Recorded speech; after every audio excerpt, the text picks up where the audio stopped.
Hello YouTube, Dbtgamer Show, Pokemon Let's Play, Part 22. In the last part, Adam did an impression of a hippie being high.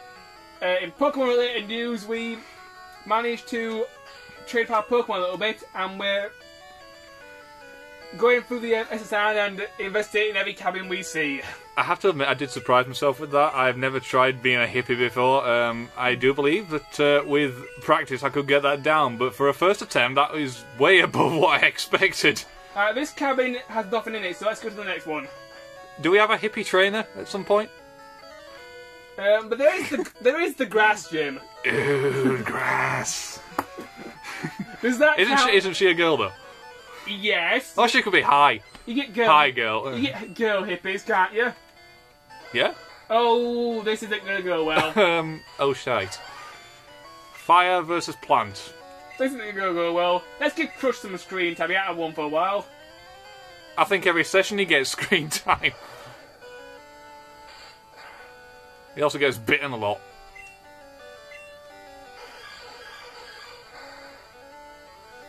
Critical strike and he's down. Adam, how about we talk about the Pokemon movies? We're playing a Pokemon game. Let's talk about something that's Pokemon related. I'll give you a very good reason why we shouldn't talk about the Pokemon movies. I've never seen any of them. Well, right, I'll talk. You listen. You listen and comment like usual. Oh, sorry, at all. I've seen the Nostalgia Critics review of the first Pokemon movie. Rather pretentious calling it the first movie, but well. Right. Well, Pokemon the first movie. I thought this movie was okay. The one scene where everybody cried just because Ash is dead, it's a little bit unbelievable, over the top. Unbelievable! You'd be in the aisles with the champagne, doing the conga line down the road. He's dead. Ash is dead. You know, it's a little bit over the top for several reasons. Because one, Ash turns to stone. Two, you know he's going to survive, and three, it's not. Really, it's tragic, but it's not tragic enough for you to care about. That'd be like Square Enix killing Ares and then bringing her back to life straight away. Exactly. It'd be a traumatic event at the time, but then someone just comes along with, I don't know, Phoenix down, at your back, let's carry on. Hey, what the fuck was that about then? Okay, next came Pokemon 2000. Pokemon 2000 was definitely, in my opinion, better than Pokemon the first movie because I liked the plot better with the 3 legendary birds and Lugia trying to calm them and stuff. And also, Team Rocket tried... I just imagine Lugia coming down. Shut up! Grow up, you birding bastard! I also like the bit where Team Rocket were in this combination of a rubber dinghy and a hovercraft. Hey. And they kept doing evasive manoeuvres and it was funny. I've seen Team Rocket trying to fly a Zeppelin. That is... so I thought the second Pokemon movie was good. The third Pokemon movie, oh boy. Now this is where I start to get a little bit blurry. I can't see this one for a while. What was the plot? It was called The Lord of the Unknown Tower, and the basic plot of the movie was there's this little girl called Molly, and her father, which she always called Popper, which was never given a name in the entire film as far as I can remember. Let's give him one now. Marmaduke. We're not referring to... Marmaduke, the father of Molly. Anyway. The father, he's in... Marmaduke! I refuse going Marmaduke. The father was in the unknown ruins, researching the unknown. And... Not unknown as in... We don't know about it. The Pokemon known as the unknown. The unknowns. And he found these little tiles, and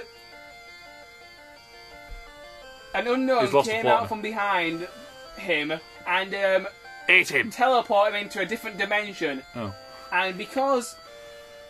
And Molly's mother, I don't really know what happened to her because I watched the commentary of this movie to try and figure this out. But that didn't help either. Either her mother went away, or she was in hospital, or I don't know. Does her mother have a name? No. We shall henceforth call her, Barbara. Barbara, the mother of Molly.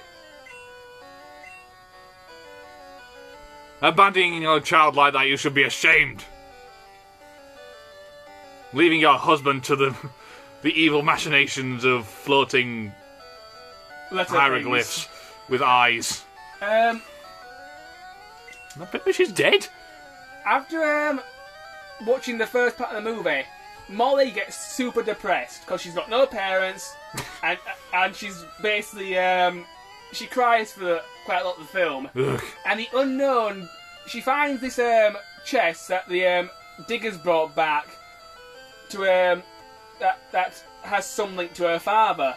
So she found his head in it. Yeah, there might be a link here. So she opens the chest and she gets out the unknown hieroglyphs, and she uses her father's notes to decipher the unknown hieroglyphs, and she starts spelling out her mother's names: Papa, Molly, and Mama. And she goes, they're together, and then she starts crying again. Bloody hell, woman, you know, your mum's dead, you might want to deal with this eventually.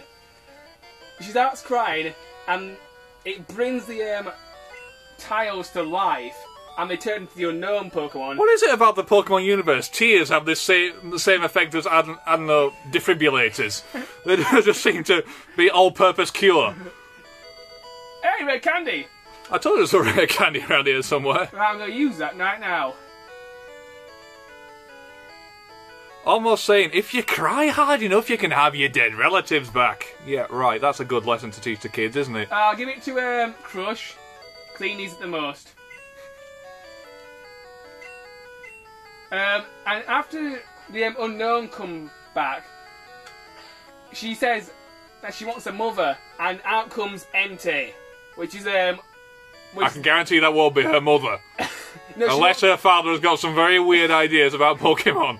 She wants her father back. Seriously, I have access to Joe Burrow. I've seen some weird shit involving Pokemon, but bloody hell, it's a 6-foot lion!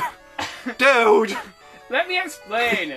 She wants her father back, and father used to always read her storybook, and in the storybook was Entei, and her father used to always pretend to be Entei when he used to play with her. So the unknown used her memories of Entei and her father, combining into a Pokemon. Since she's a little kid, she associates her father with Entei. Entei. Oh, bloody hell.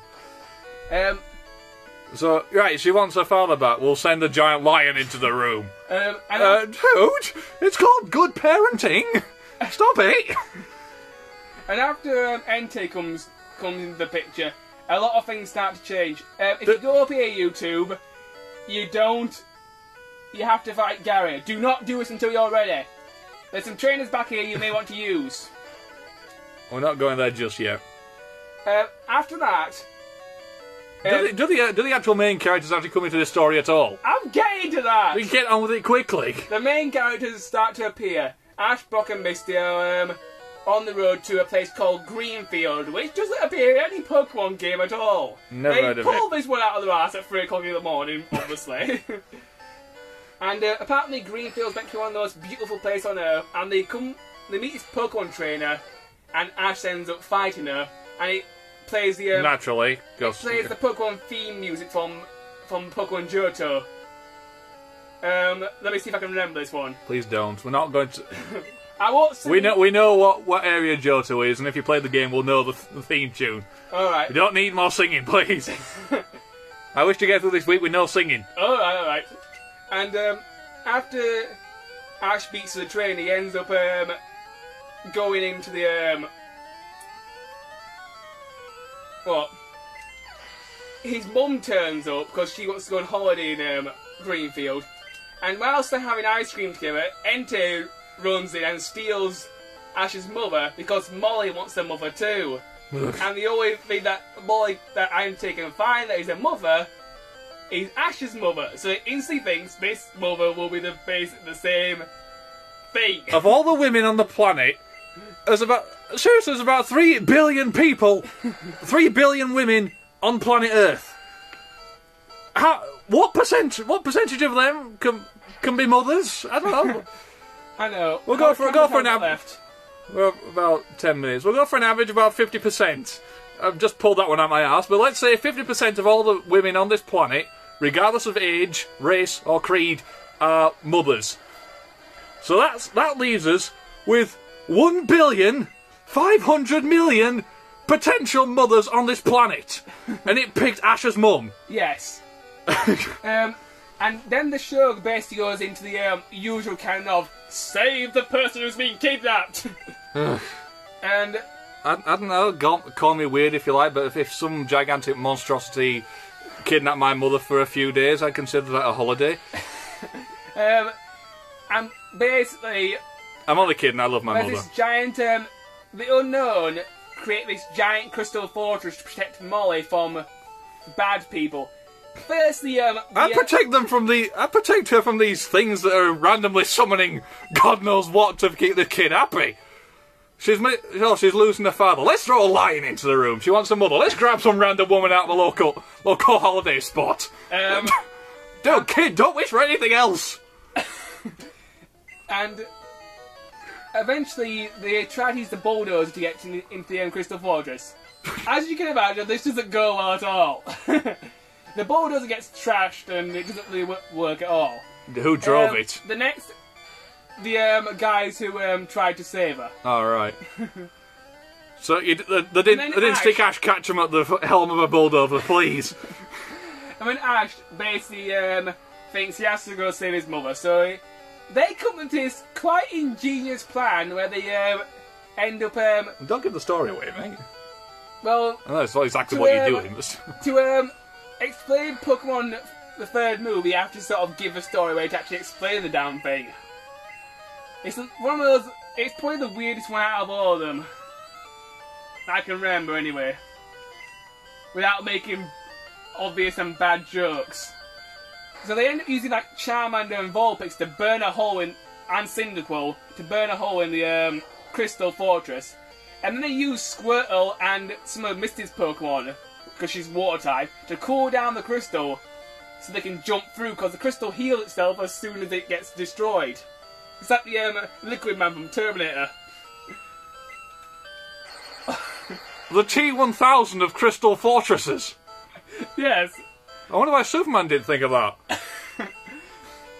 And eventually, once they get inside to a certain floor, Brock ends up battling Molly. And why Brock? Because he hadn't had any screen time up to that point. Because Brock used to be a gym leader, and they're trying to save. So did Misty? They're trying to save Ash's Pokemon until last because Ash is probably the strongest trainer out of the three. And they want Ash to concentrate on finding his mother rather than get into fights. They're trying to keep him focused here, which is hard to do when you get Ash Ketchum because he has no focus at all. I just got a question. What Pokemon the kid used? It was 1-on-1 Onyx versus Fanfy, and Fanfy won because Entei made it so that Molly's Pokemon were basically gods. They basically killed everything in one hit. And in pause cam, I need to fucking heal before I fight Gary. It's going to take me a while to get my head around this unknown bullshit anyway, so back in a bit. Alright, we're back, YouTube. Oh. And here's our third rival battle. Bonjour, David. Imagine seeing you here. What you told us about it, dipshit. David, were you really invited? Yeah. You know, I'm also going to be invited to a hot party with several hot bikini girls. Bullshit. How's your Pokédex coming along? Already caught 40 coins, pal. I've caught 12. Bloody hell. Different coins are everywhere. Crawl around the grassy areas. We go for the walking approach. We don't crawl, we walk.